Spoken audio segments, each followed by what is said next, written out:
Alors, donc Mathias Guittet, donc président fondateur de l'Étoile Nantes Futsal, et je suis en charge du groupe senior, donc R1, et responsable de la section féminine du club. Joueur encore également? Ça m'arrive.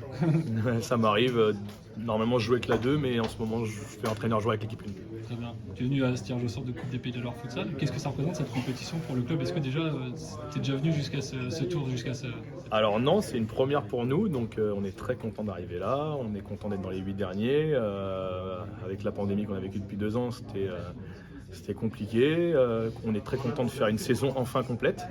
Et du coup, très content d'avoir les maillots, parce que c'est ce qu'on voulait, donc on est très content. Et 4 ballons. Et 4 balles, très très bien. Un mot sur le tirage, ça donne quoi? Est-ce que tu es content de ce tirage? Est-ce que tu espères autre chose? Comment on espère toujours tomber contre le Petit Poucet, même si on sait que Bougnay c'est très compliqué à jouer.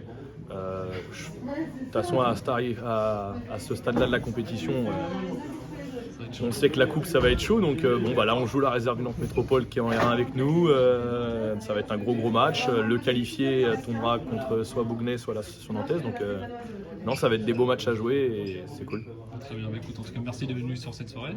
Merci. Ça te permet aussi peut-être de rencontrer d'autres gens, d'autres clubs que tu connaissais peut-être. Ouais, surtout les gars du 49 de Trélazé, on les voit un peu moins du coup, parce qu'avec la R2, les déplacements sont un peu plus longs, surtout côté Vendée ou côté 53. Mais du coup, ça fait plaisir de voir un peu tout le monde suite à cette pandémie, ça fait plaisir. Donc, souhaite une bonne saison à toi et tes joueurs, tes coéquipiers en championnat et en coupe aussi. Merci, c'est gentil, et puis bonne saison à tous. Bonne fin de saison à tous. Salut. Moi je suis joueur donc à Bougnay, je suis gardien de but et après je m'occupe aussi de la communication du club de Bougnay donc pour la section futsal uniquement. Après on est content, la NF, on a joué plusieurs matchs amicaux contre eux, c'est une équipe qu'on connaît, c'est une belle équipe donc on a hâte de les rencontrer et cette fois-ci ce ne sera pas pour du beurre, ce sera un vrai match donc on a hâte de les rencontrer. Un mot sur votre championnat, vous êtes le Petit Poucet en district, c'est ça? Vous êtes le Petit Poucet de ces quarts de finale de futsal. Comment ça se passe ce championnat? Est-ce qu'il y a des objectifs particuliers affichés? Championnat, ça se passe plutôt bien. On est, je crois, 2 ou 3e de la poule Accès League. Donc l'objectif, clairement, d'être dans cette poule, c'est de monter. Sinon, il n'y a pas d'utilité. Maintenant, il faut continuer à être sérieux et on a déjà cramé un joker. Il faut plus en cramer et continuer d'avancer. Et je pense que c'est possible, ça c'est sûr. Ça marche. Écoute Maxime, on te souhaite une bonne saison à toi et tes coéquipiers. Puis un beau match contre la NF à Joël-du-Bois, c'est ça? Exactement, à Joël-du-Bois. Donc ce sera le 8 avril à 21h. Merci. Bonne journée. Alors, je me présente, Moustapha Bilal, entraîneur responsable des équipes seniors du Sporting Trélazé. Et ça, mon adjoint. Sadi Korisna, dirigeant coach Sporting Trélazé. Alors, tirage au sort contre une équipe de la Stéphanoise Futsal, une équipe de R2, qui n'est pas dans notre groupe, mais qui est dans le groupe, l'autre groupe de R2. Ça va être c'est à l'extérieur, ça va être un peu compliqué, mais bon, on va essayer de se battre au maximum. C'est un beau match. Ouais, c'est Un beau match. Ouais, Stéphanoise joue très bien.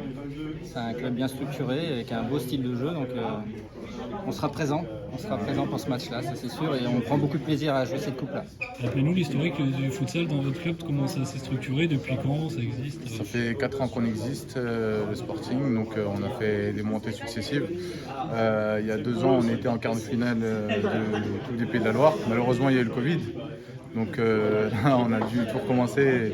Et là, l'année dernière, pareil, championnat R2. Le Covid a tout arrêté. Et là, on reprend encore une 3e année en région. Donc voilà, pour l'instant, on est 2e du championnat d'R2. Donc l'objectif, c'est la montée au niveau du championnat. On essaie de structurer. On a 2 équipes seniors et on a aussi beaucoup de jeunes au niveau de la formation, 14, 15, 13. Donc voilà, on essaie de structurer le club un maximum et de développer le futsal du côté du Maine-et-Loire. Très bien. Écoutez, merci d'être venu. C'est aussi l'occasion de récupérer vos équipements, le ballon aussi. Et puis peut-être de rencontrer des gens d'autres clubs que vous connaissez peut-être pas trop, là, c'est ça? Exactement, ouais. Mais merci beaucoup en tout cas, merci à vous. Et merci à la Ligue. Bonne saison en tout cas à vous. Merci beaucoup. Merci.